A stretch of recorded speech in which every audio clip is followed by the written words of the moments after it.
I have only one place to start. And I think that's the place we all need to start and end, and that's with the students. And I was really lucky to be with Towery Morgan, sitting next to him yesterday after the keynote, and he told me about a Maori saying, "The child is the heart of the matter." And boy, is that right. And that's what it's all about. We start with the students who are living in a 21st century world, preparing our students for 21st century success. But the key is doing it this way. The key point is that we do it before the end of the 21st century. You know, 21st century kids. A lot of us scratch our heads and think, who are these people anyway? Right? Well, the important thing is that they're not little us's anymore. Because when they were, it was really easy. We knew what to give them because it was what people gave us. So really, I want to ask 3 questions today. I want to talk about who are our students. The second thing I want to talk about is how do we engage them?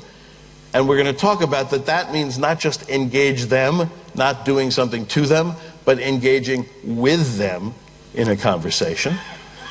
And finally, how do we continue to engage them and with them in this era that we've heard a little bit about, certainly from Zerken, of exponential change. So understanding our students starts with this. They're not the ones our system was designed for or that we were trained to teach. They're different. I put a lot of it down to the technology that they grew up with. That by the time somebody, certainly in the States, in the developed world, a kid is 21, they've accomplished all of these numbers. And that is very different than the amount of book reading, which again, you add up, we did back of the envelope calculations to get all of these.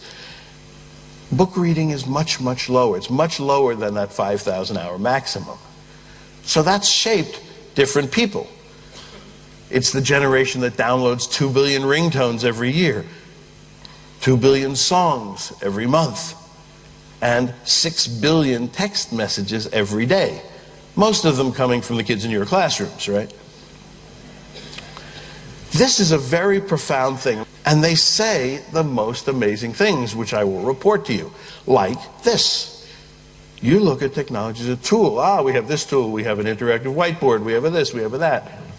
We look at it as a foundation. It underlies everything we do, and it's integrated into everything we do.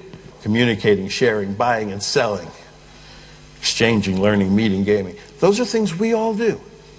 Adults do them, kids do them. The important point is that the young people have invented new ways to do these things online. It's the emerging online life of the digital native. They communicate through instant messaging and chat.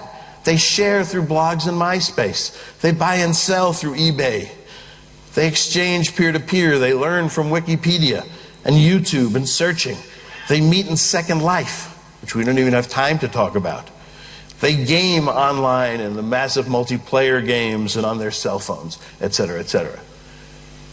As educators, we have to know what's going on in this online life because that's where the kids are most involved and engaged. And this is not to say in any way that every one of your kids does all of these things. I bet that's not the case. But that's where things are headed, and everyone does some of them. And every kid in the world today knows that they are part of the digital generation. I had somebody in Guatemala tell me that the other day. Kids who live in a society that still speaks a dialect of Mayan. And he said, no, but the kids know this. They want to be part of this.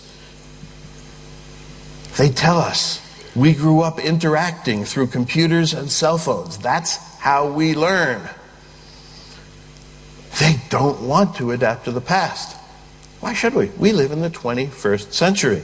Why shouldn't we be taught in 21st century ways? And when we ask them, well, what do you mean by that? They're pretty articulate about it. Not immediately, you have to sort of pull some of this out and work with them and talk with them. But what they like is the group work and the projects and the case studies and activities and the discussions and the interactions. What they don't want is to be lectured at. And I don't care how good a lecturer you are, I can't give this talk to a bunch of kids and have them like it, because that's not who they are. They would tell me they're bored. I would be designing games with kids. I would be doing something very different.